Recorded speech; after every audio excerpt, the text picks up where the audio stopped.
Today we're doing increase and decrease. So we'll start with an increase. So you'll do a single crochet and then you'll do another single crochet in that same stitch. That's an increase. Single crochet in the same stitch.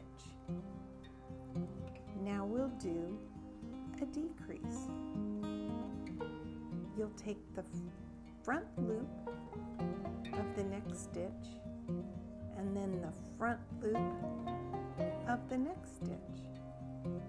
You'll take your yarn, pull through two, take your yarn, pull through two. That's a decrease.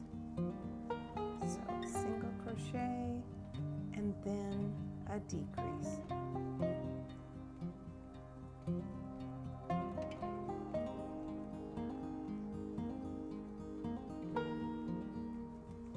And that is your increase and your decrease.